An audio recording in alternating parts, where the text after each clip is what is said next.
अस्सलाम वालेकुम, मेरा नाम उस्मान अली है और हम आपको उम्मीद मल्टीमीडिया चैनल के प्लेटफॉर्म से खुश आमदीद कहते हैं। आज हम मैथ 6 क्लास के मैथ का यूनिट नंबर 4 डे 17 का जो हमारा काम है ऑब्जेक्टिव एक्सरसाइज 4, ये हमने आज कंप्लीट करनी है। ठीक है जी। उसका क्वेश्चन नंबर 1 का जो पहला क्वेश्चन है वो है जी इंटीजर्स। इंटीजर्स क्या होता है? ठीक है जी, आपने पढ़ा होगा कि जो हमारे पास इंटीजर्स है उसको z से रिप्रेजेंट किया जाता है। इधर देख लेते हैं जी, z से रिप्रेजेंट किया जाता है और इसके अंदर वैल्यू 0 +-1 +-2 ये एज इट इज़ इस तरह वैल्यूज चलती जाती हैं। ठीक है जी। अब हमने डिफाइन करना इंटीजर्स को, इसकी डेफिनेशन हम कैसे लिखेंगे? ये देखें, the whole number 0 1 2 3 together with the negative numbers -1 -2 -3।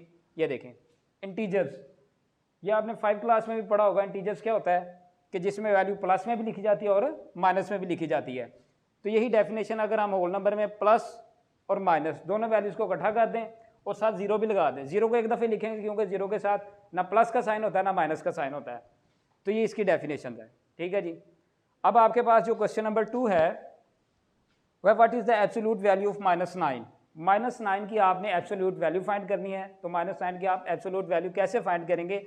आप इसे मोड में लिख लेंगे।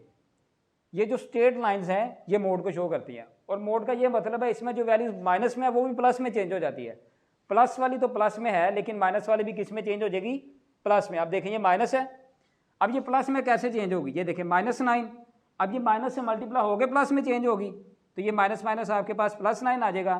तो आप नीचे मेंशन कर देंगे एब्सोल्यूट वैल्यू ऑफ -9 इज 9। अब जो इसका क्वेश्चन नंबर 3 है, which operation is known as the inverse process of addition. अब देखें जो आपके पास एडिशन है, एडिशन का इन्वर्स क्या होगा? मतलब इसका उलट क्या है? अगर प्लस है तो उसका उलट क्या? माइनस है। तो यही चीज़ है जिसका आंसर भी यही है, सब्ट्रैक्शन। एडिशन का इन्वर्स क्या है? सब्ट्रैक्शन।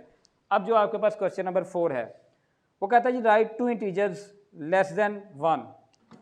अब जो आपके पास नंबर लाइन है वो होता है 0 1 2 3 अप टू सो ऑन, इसी तरह -1 -2 -3 ये इसी तरह अप टू सो ऑन चलता जाता। अब आपने इंटीजर्स वो बताने हैं जो 1 से लेस हैं। अब पॉजिटिव वैल्यू ग्रेटर है, माइनस वाली आपके पास लेस है।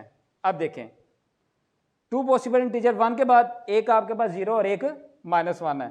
आपने लेस वैल्यूज की तरफ जाना है तो लेस वैल्यू 0 और -1। ठीक है जी। अब आ गया जी filling the blanks. Filling the blanks, first filling the blanks है in routine we do not use sign with dash integers. कौन से इंटीजर इस्तेमाल करते हैं जी? नहीं इस्तेमाल करते, वो आपके पास पॉजिटिव हैं। ठीक है जी।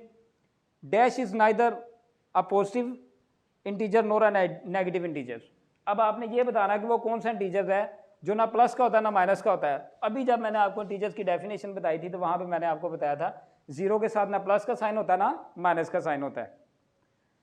The product of 2 integers of positive opposite signs is a dash integer negative integers. ठीक है जी। अब integers are also known as, वो कहता है जी इंटीजर्स का एक और नाम क्या है? वो क्या है? Directed numbers. ठीक है जी। अब हम आ जाते हैं जी टिक क्वेश्चन नंबर 3 पे। वो क्या जी? Trick the correct answer. ठीक है जी। अब इसका जो फर्स्ट है वेदर न्यूमेरिकल वैल्यू ऑफ -55, -55 की न्यूमेरिकल वैल्यू आपके पास क्या है? अभी मैंने आपको बताया था जो एब्सोल्यूट वैल्यू यही न्यूमेरिकल वैल्यू बेसिकली होती है। तो न्यूमेरिकल वैल्यू का अभी मैंने आपको मतलब ये बताया कि जो माइनस में वैल्यू वो भी किस में चेंज हो जाएगी? प्लस में। तो -55 की न्यूमेरिकल वैल्यू आपके पास क्या आ जाएगी? +55। नेक्स्ट देखे जी, division of an integers is not possible by. अब किसकी डिवीजन पॉसिबल नहीं है? अब देखें ये है ना 0/3, तो इसका आंसर आपके पास आएगा 0। लेकिन अगर ओवर के नीचे आ जाए ना 3/0 तो ये हो जाता है अनडिफाइंड। इसके लिए हम इन्फिनिटी का लफ्ज़ भी इस्तेमाल करते हैं। ठीक है जी। तो 0 अगर ओवर में आ जाएगा तो उसकी वो डिवीजन पॉसिबल नहीं है। ठीक है जी। अब आपके पास क्वेश्चन नंबर 3 क्या है? +7 + -3। अब इसको कैसे सोल्व करेंगे? फर्स्ट वैल्यू को ये देखें, ये क्वेश्चन हमारे पास, इसको कैसे सोल्व करेंगे? फर्स्ट वैल्यू को हम एज इट इज लिखते हैं +-3, फिर +-7 में से 3 को माइनस किया तो आपके पास आ जाएगा 4। तो इसका 4 ऑप्शन ठीक है जी। अब आपके पास फोर्थ वाला देखते हैं जी, -1 + -1, ये ब्रैकेट क्लोज, -1। अब पहले हम ब्रैकेट को सॉल्व करेंगे। देखें जी, -1 first value as it is, plus minus -1, फिर ब्रैकेट -+1, माइनस माइनस आपके पास प्लस आ जाएगा, तो ये क्या आ जाएगा जी, -2 +1, प्लस माइनस माइनस, 2 में से 1 को माइनस किया 1 और बड़ी रकम वाला साइन, इसका आंसर ये आ गया। ठीक है जी। अब देखें फिफ्थ वाला, -1 डिवाइड करने का मतलब है इसको ओवर के नीचे लिख लेंगे, तो माइनस माइनस से काट गया, 1 की 1 से कटेंगे तो आंसर आपके पास 1 आता। ओवर के नीचे 1 लिखें या ना लिखें तो आपके पास 1 इसका आंसर आ गया।